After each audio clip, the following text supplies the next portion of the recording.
I get into this researcher, I just want to highlight folks who have made this research possible. So there's been some really exciting experimental results, which I'm afraid I'm not going to share the experimental results today, but they've all been led by Delapo, who's a fellow postdoc in the Kern lab.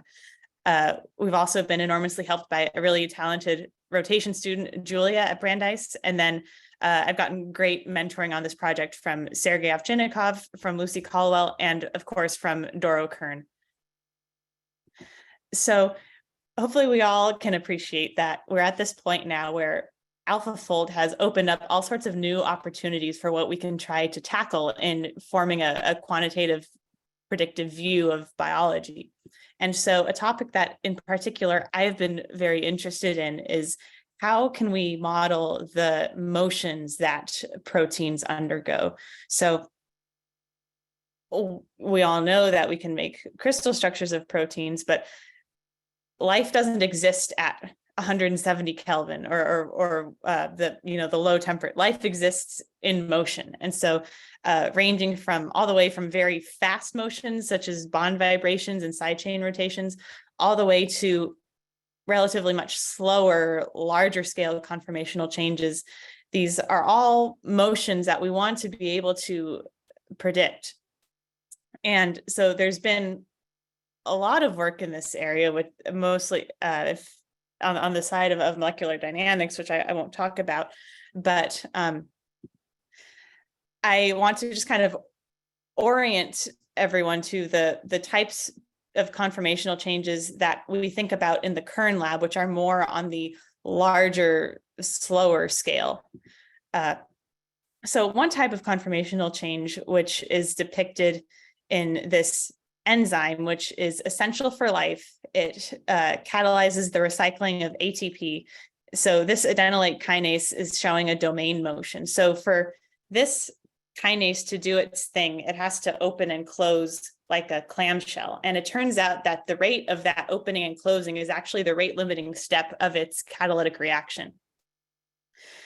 But when I joined the Kern lab, so those hinge motions are ubiquitous, and they're very important to study. But I kind of became fascinated by this other type of conformational change. So metamorphic proteins are a type of protein where the secondary structure of the protein completely changes between biologically relevant states. So the most well-known example of this maybe is this transcription factor in bacteria.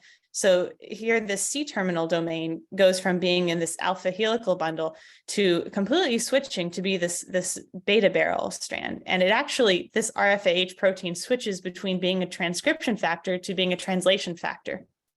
And these metamorphic proteins just really sort of go against our the dogma of a single sequence to a single structure, even to a single function. And so as points of trying to use them to see what methods do and don't work, they make for very striking benchmarks. And also just as a macro analog for both of these types of motions. So I like to row as a sport. And so in rowing, we're doing hinge type motions all the time to propel a boat through the water, going back and forth between one state and another state. But I have a bit harder time thinking of a macroscopic analog if say I were a metamorphic protein. It might be something if to propel myself through the water instead of I decide to evolve into a dolphin or something like that. So again, after post-AlphaFold, I wanted to come back to this question of conformational change and approach it thinking about these metamorphic proteins.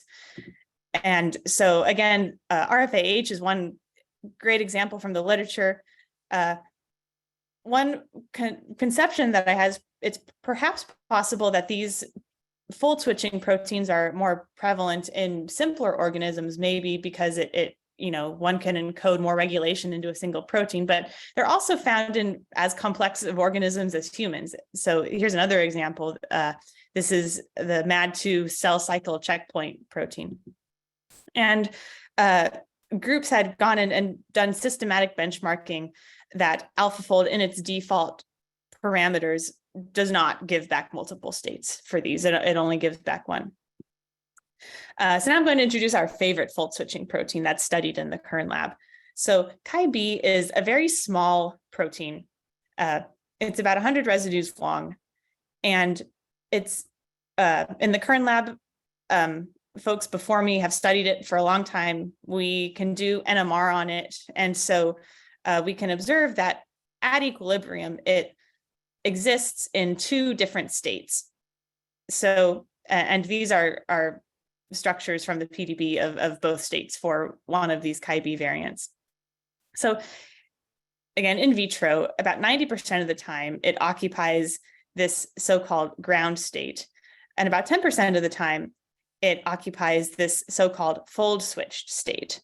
And this is one of my favorite fold switching proteins because it's involved in regulating the circadian rhythms of bacteria.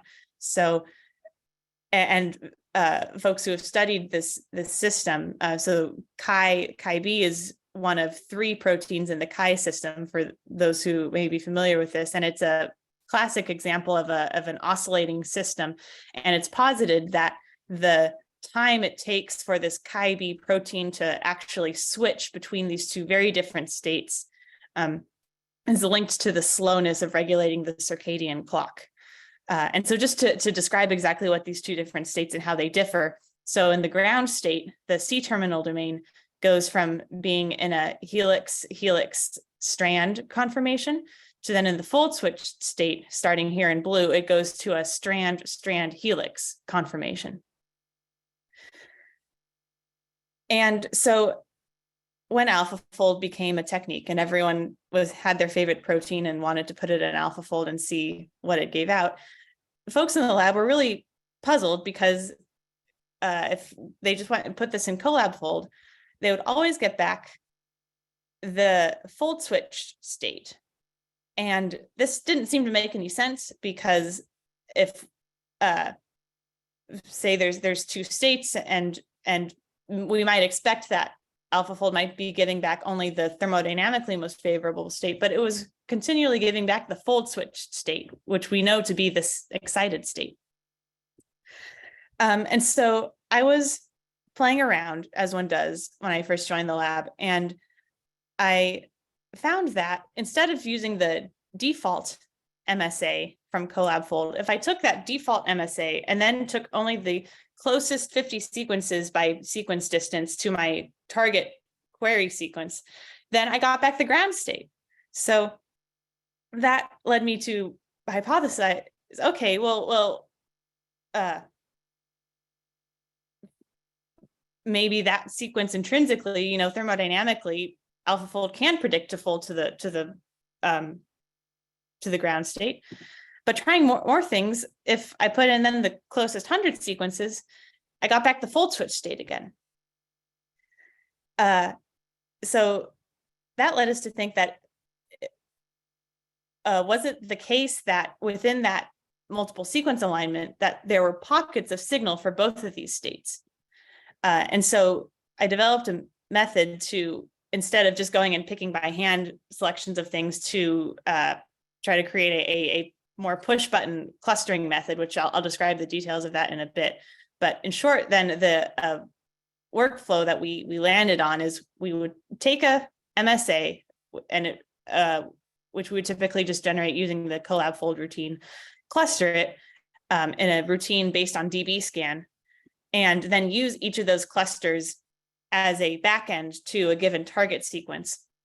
And so using this KaiB protein as an example, when we would do that, we saw that we got back a distribution of states.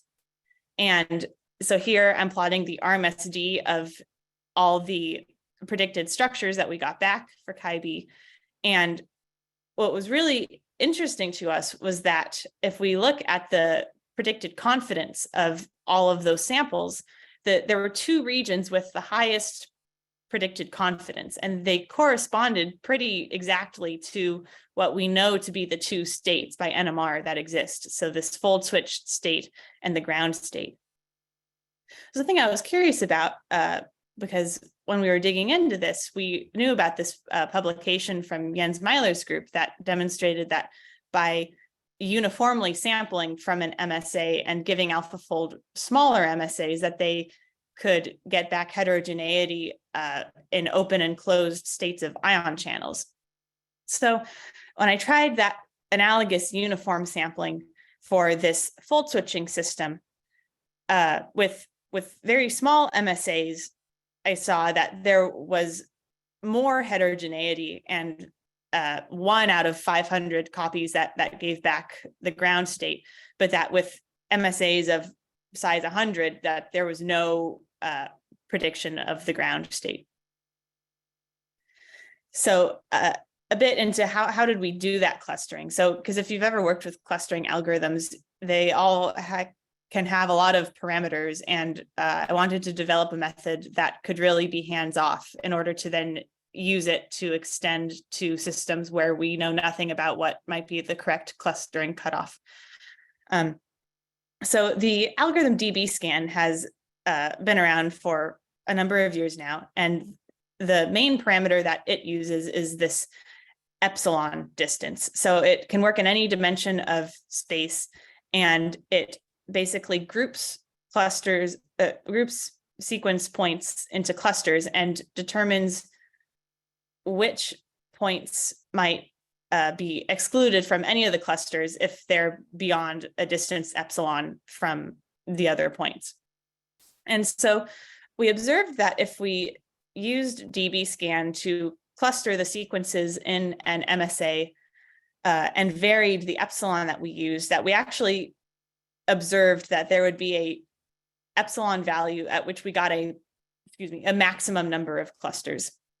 And so this visualizing this on this t-SNE plot, kind of giving a rationale for why there's a value with a maximum number. If we cluster at an epsilon below that maximum, more of the sequences are discarded as noise. And if we take an epsilon value higher than that maximum, then the clusters start to be lumped together. So empirically, and I guess so there's no theoretical reason for why this should give us the best clustering, but empirically we observed that we could sweep over this epsilon and then obtain a clustering at which we were maximizing the amount of information content from a given MSA without necessarily knowing a priori anything about the system. And so we then wanted to test this on other fold switching proteins, and it was really satisfying to see that this clustering method, then followed by predicting an AlphaFold, could give us back models for these other fold switching proteins that we knew of.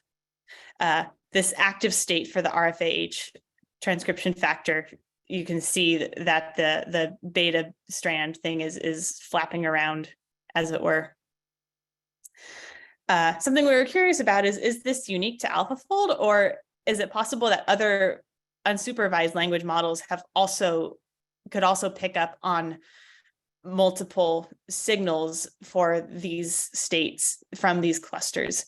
And so this is showing taking the same sets of MSA clusters and feeding them into the unsupervised language model MSA transformer, and showing that there are clusters with features that indeed correspond to the ground state, as is shown in this top here, and that there are also clusters with features that correspond to the fold switch state.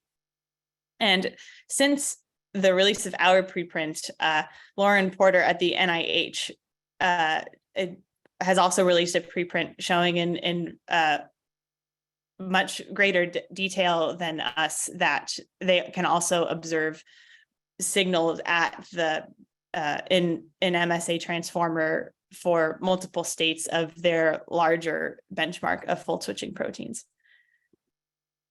So after we observed this, then we were really curious. So why is there this signal for two states?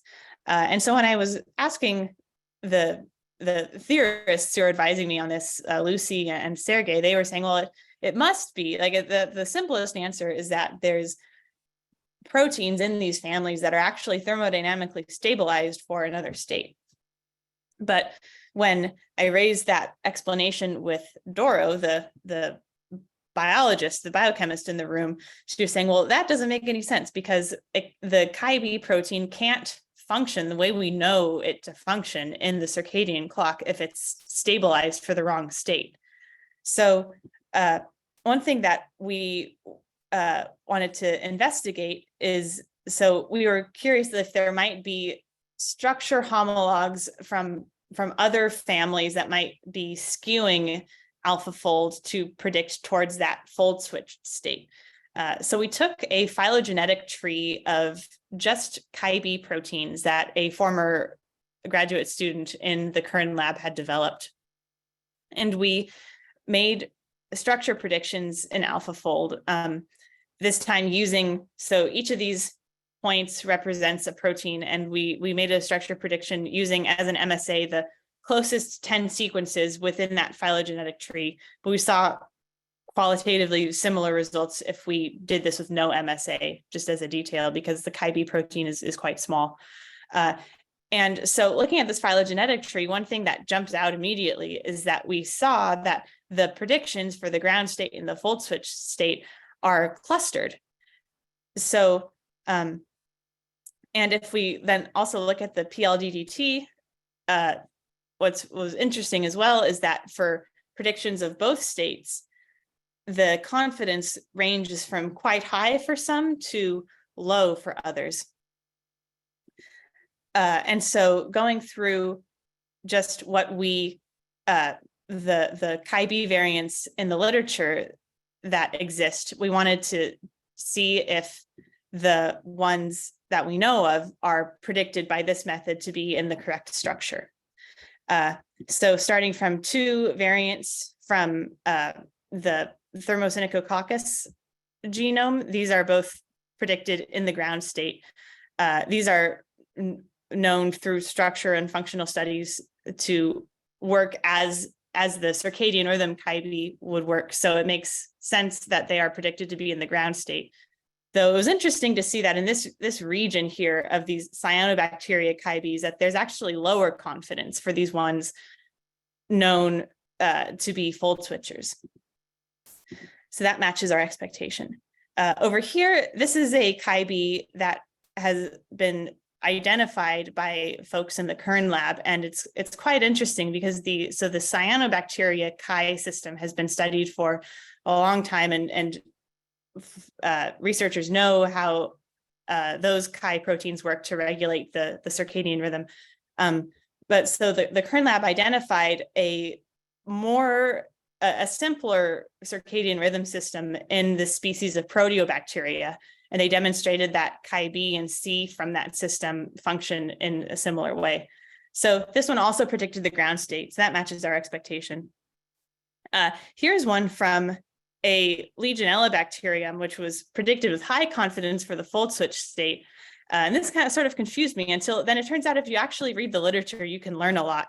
And so another group demonstrated that this particular KaiB is actually probably not involved in the circadian rhythm response, but actually instead in a stress response. So that one also matches our expectations.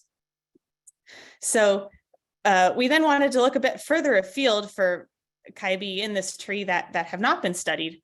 So we selected one that is also from a cyanobacteria, so a system that's well studied, but it was predicted with pretty high confidence to be in the fold switch state. And so we were curious if this prediction is actually true. And so Dolapo and Julia, who I think I actually saw is on the call now, performed NMR on this variant, and I don't have the data to speak about, but it was quite exciting, the result that we saw. And so just to contextualize why is there another copy of KaiB in this cyanobacteria? It turns out that folks had gone and screened these genomes, and some cyanobacteria contain up to 4 copies of the Kai operon. And so the one in Legionella that was implicated in a stress response is a KaiB2, but there's these other copies that we just don't know what their function is. And it's quite interesting that the most well-studied member of these is a fold switcher. So it begs the question of how did these evolve? And when did the fold switching come into play for the KaiB that does fold switch? So just to point, so this is our KaiB4, which we're now studying in the lab. And so another study that we wanted to get into was trying to understand the exact sequence and residue effects of, are there particular positions that are most important in predicting these two different states? So if we just, this is again showing this plot of the clusters from the MSA that predicted one state or the other state. And so if we just take the sequences from those clusters and then look at the differential enrichment between the two, we see that there's some locations that jump out as being most different between the fold switch state and the ground state. So a computational study that we did was we just went and took all of these different mutations and asked if we just put these single point mutations into our wild type KaiB, is there a minimal number that we can find that will switch the prediction in AlphaFold from one to the other state? And so this is done a lot with Dolapo's advice and help too. So, and we could also leverage the fact that for this KaiB system, we saw meaningful results with AlphaFold if we used no MSA. So this is our KaiB from R spheroids in the ground state. And so we tested all possible combinations of these different mutations. And when I talk with people in real life, I like to ask people's guess as to how many mutations they think it might take to switch from one to the other. I don't know what the best way to do that on Zoom is, but put in the chat how many mutations you think it might take to switch this to. I'll give you the punchline. It switches it to a high confidence prediction of the fold switch state, but how many do you think it takes?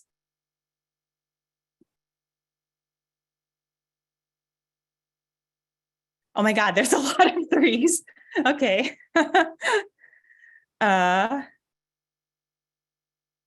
Okay, so I think there's a median maybe of 3, and the answer is indeed 3. So that's awesome. So crowdsourcing works. There's no need to do the science. So we identified 3 mutations that could switch this.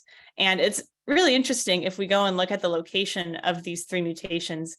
They, 2 of them in the ground state are hydrophobic residues that are packed into the core of the ground state structure. And one of them is a polar residue that's on the surface. And the triple mutant that actually ended up being stabilized for the fold switch state reverses the from being hydrophobic to being charged of those 3. And what's also kind of fun to look at is if we look at just introducing one mutation at a time, like of those 3, which is most perturbing, and could we identify just computationally what were the effects of these? We could observe that this one particular mutation, V83D, in the structures, we can observe switches this last C-terminal beta strand from a strand to a helix, and then installing this I68R mutation then forms this beta strand with low confidence, and then this last switching asparagine to an alanine confers predicted stability through some reduced clashing. And so again, I'm afraid I don't have the experimental data to talk about here, but we tested this in the lab and characterized it, and it was quite exciting to see the results. So here's a point at which I'm going to then move away from KaiB, but just want to summarize a bit of what we observed so far. So we found that by taking these MSAs and clustering them and then putting them into AlphaFold, that we could get these high confidence predictions for multiple states. And in trying to rationalize this, we observed that in this family of KaiB variants, that we see that there are these clusters that appear to be stabilized for the so-called excited state. And that also, when trying to probe the sensitivity of this, of AlphaFold's, probe AlphaFold sensitivity to predicting these two different states, that with as few as 3 mutations carefully selected, we could observe a fold switch. So this is a pause point at which I would love to answer questions about KaiB before moving on to other systems. Yeah, I see a hand raised. 5013.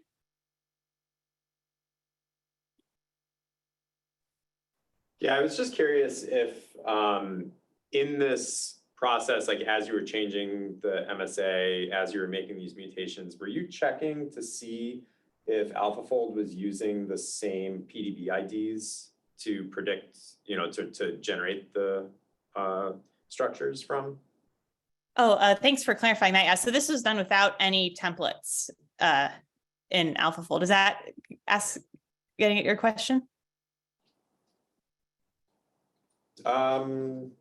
Maybe. Maybe I might be being naive of how AlphaFold works, but I thought it's still a homology predictor. So it's still using, it's trained on the PDB. So it does use particular models from the PDB to make these predictions. So it's for sure. So the parameters for sure have been trained on the PDB. Yeah. But there's no immediate way to back out exactly which PDB IDs are being used. Okay. IDs. Yeah. Okay, great. Thank you. Yeah. There were 2 questions. If you scroll up in the chat before the mutation prediction, I don't know if you want me to read those or if you want to read those yourself, but happy to do it. I can read them. Thanks. Sure. Can prediction using single sequence without using MSA generate more confirmations? So in the context of this KaiB protein, we did observe that just predicting them with no MSA led to predictions which to us reflected what we thought that the thermodynamically stabilized structure should be. But in general, we didn't find that generalized to other proteins. And others have done better benchmarking than me that AlphaFold with no MSA often doesn't give back realistic results. And then Griffin asks, are the MSA clusters interpretable? So again, in the context of our model, KaiB, we saw that it does appear that there's evolutionary reason for why some are predicted, why some sequences give back one or the other state.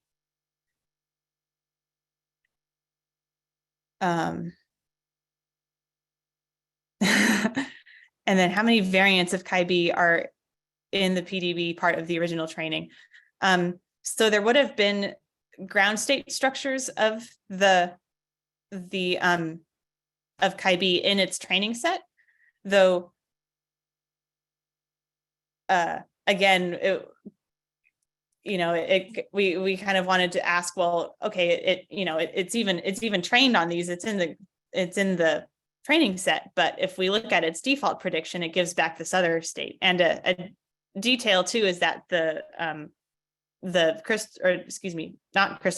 structure of the fold switch state that we work with from the T. elongatus thing is technically an NMR. Well, it's an NMR structure, and so it would not have been in AlphaFold's database, though that's a bit of splitting hairs because there's other thioredoxin-like folds that it presumably could have also learned from.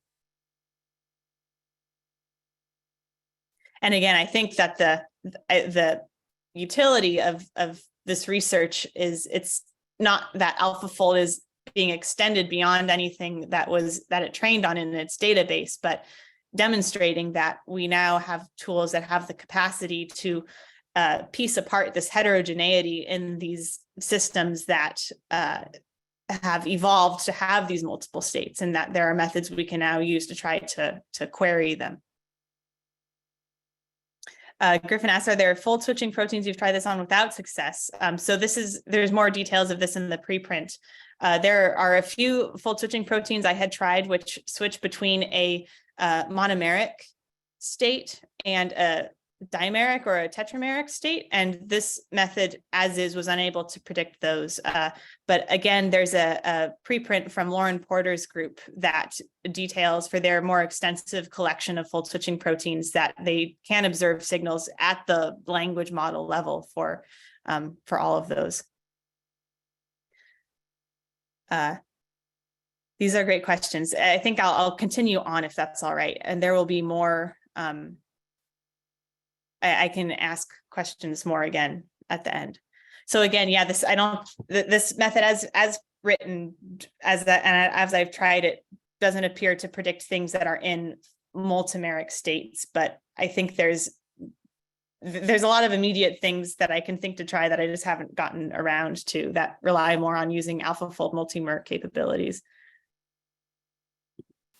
So something that I was very interested in after we, developed this method and observed it worked on some and gave us insights into KaiB, although it did have these limitations that it didn't work on all of them. I was curious, even just with this naive method, can we use this to try to detect previously undiscovered fold switching? And so just because as a back of the envelope calculation, so in fall of 2022, there were 200 million protein structure predictions in the AlphaFold database.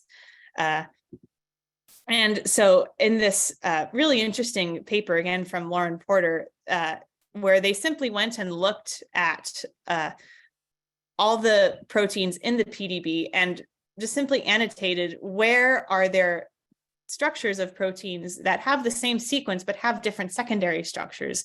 They estimate that between 0.5 to 4% of all proteins might be predicted to fold switch. And so if we take that estimation as stands, that would predict that there's a lot of fold switching proteins out there that even in just that database deposited by DeepMind, that only predicting a single structure, that we're just already missing out on that heterogeneity. And there's a lot of potentially really interesting biology to discover. And so also if you're from a certain era and you are familiar with these Animorphs books growing up like I was, you know that there's a lot of different types of fold switching out there. And I really want to go and be able to just discover all of them. A really big ask, but as a concrete starting point, I took 600 proteins roughly from an established database from this work from the Baker lab. I selected this because they had done a good job of taking a data set of monomeric proteins and building MSAs for them. And so again, starting small, I selected proteins for which that were under size 150 and which had a lot of sequences in the associated MSA. And so I used AF cluster on all of those MSAs. And so for any given protein, this method would usually give back between on the order of tens to hundreds of different clusters. And to reduce the amount of screening for each, I only selected 10 of those clusters to use in AlphaFold. And so this plot is showing 628 different traces where each of these is a model that we got back.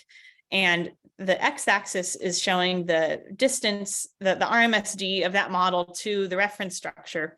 And then the y-axis is this predicted confidence. So most of the traces, as you get higher RMSD to the reference structure, the confidence goes down. And if you look at those, a lot just correspond to local unfolding and things that you would make sense as being alternate bad predictions for a single state protein.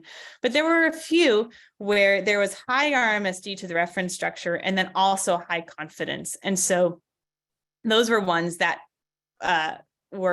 might suggest that the protein could be stabilized in an alternate state. So this is one example of one of these hits.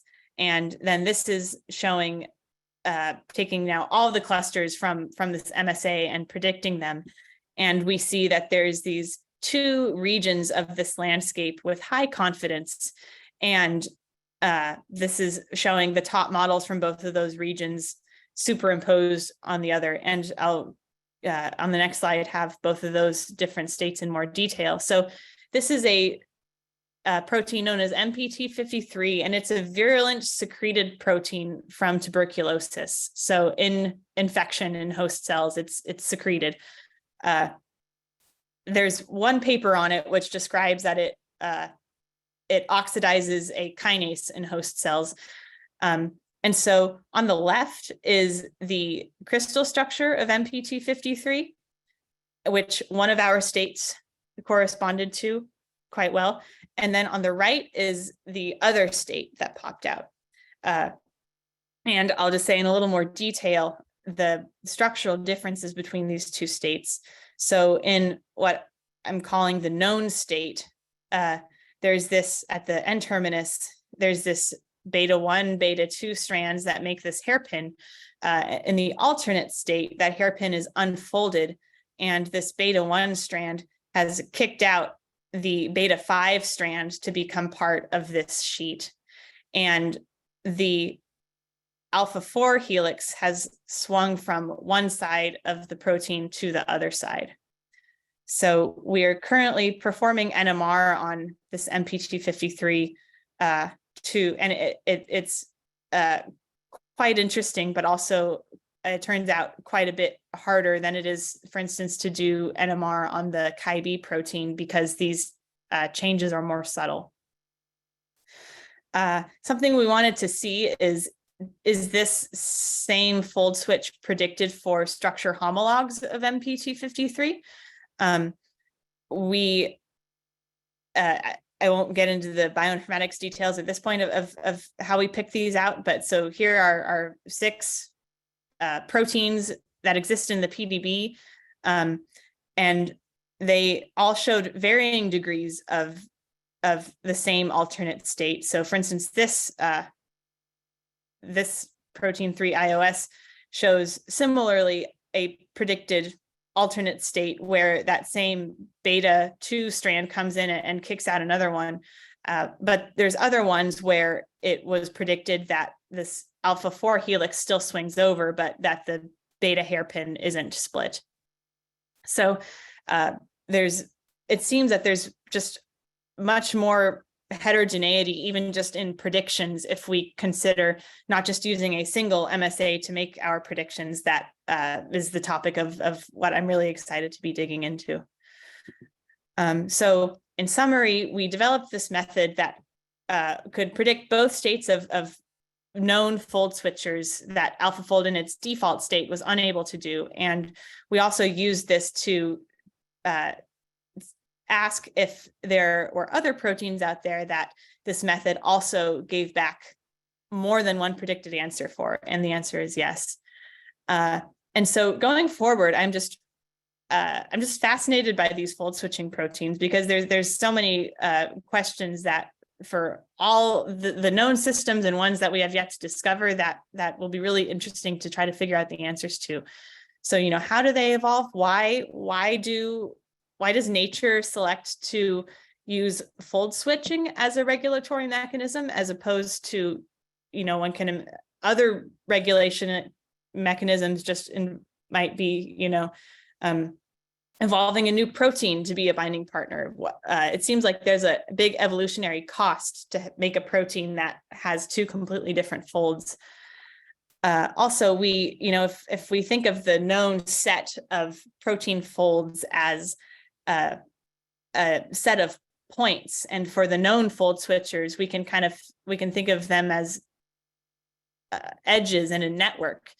Can we even just use our computational tools at the moment to try to figure out predictive rules of what fold switches might be possible? And that could all help us get to engineering and designing fold switching proteins, designing allosteric systems with the nuance that nature has been able to. And then on the modeling end as well, there's I talked primarily about these large scale conformational changes. There's many other systems that are of interest that have much subtler conformational changes. This is showing a kinase protein. Kinases have two macro different states that people are interested in. This is just showing preliminary data that we can use AF cluster to some degree to get out predictions of these multiple states. But there's a lot more room for improvement in these methods. And especially in the sampling, because a lot of the copies that we get back are just simply noise. And so the reason why I joined the lab that I did, and the original question I was interested in pursuing, and that I think is a bottleneck for all of these efforts going forward, is just that we need a better handle on larger quantitative data sets for protein dynamics. And so that's my main goal of what I am trying to do in coming years, to better be able to predict all these different types of conformational changes.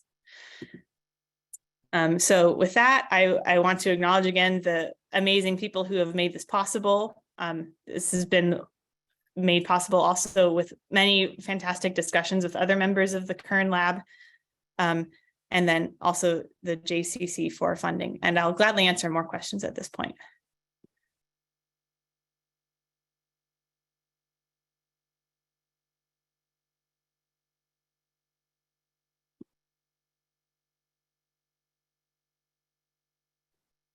All right, thanks, Hannah, for the talk. Yep, we'll just feel free to put any questions in the chat, and we'll hang around here for another, I don't know, 10 or 15 minutes or so, but yeah.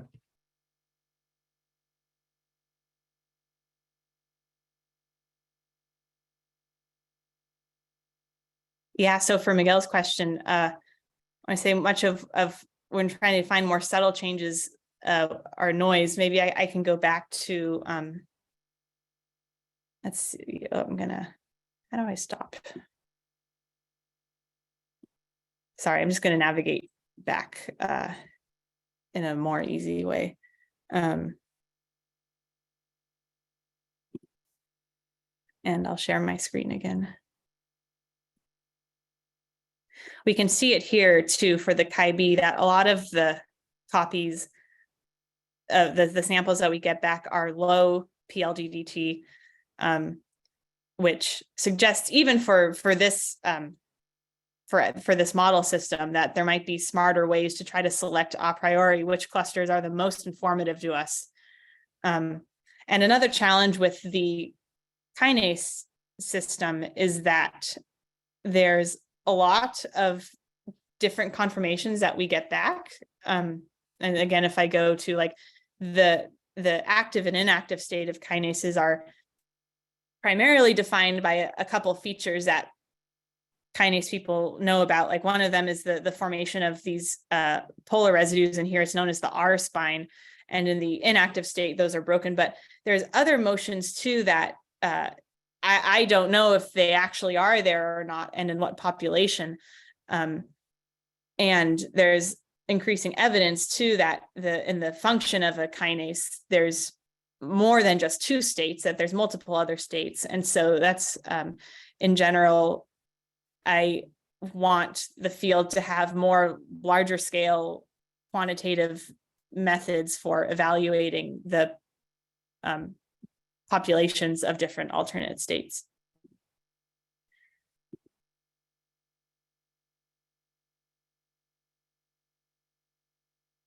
Eamon is asking what type of experimental data do we think is best? NMR is certainly a method that I think has a lot of promise. And I think that a lot of the challenges for NMR have been in the past are signal processing type ones that I'm optimistic that as just ML and computer vision becomes more and more routine, that hopefully there will just be continued improved progress in making it an easier technique.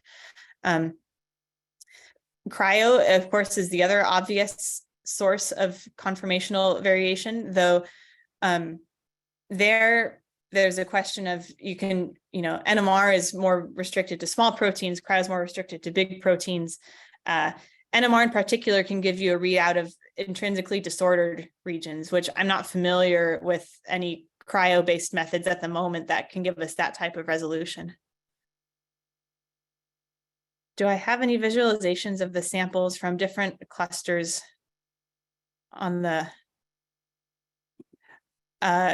Griffin? I'm afraid I don't in these slides. But yeah, it's a good question. I think maybe you're getting at, are those biophysically relevant unfolded states? That's something that we're trying to address. How challenging do you think it would be to use these tools to convert a non-fold switching protein into a fold switching protein? I think that would be a lot of fun to try. For instance, I've tried to think through how exactly what would one do, but it's like, say you take ubiquitin or something and you try to find a MSA for something else that's about roughly the same size and try to mutate things. There's been studies like that for other systems, for instance, the protein G system. And but in general, I think projects like that would be really interesting.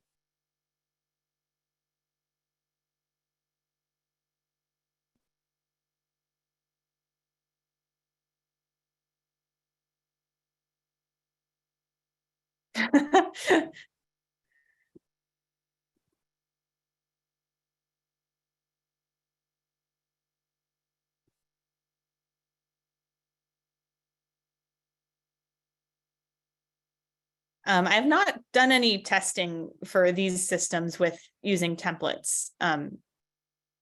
One relevant bit of work, I forget who, but they showed that they could get AlphaFold to give back different open and closed states of kinases if they used a template set of kinase structures specifically for the open or closed state. So templates seem like another way to bias the output.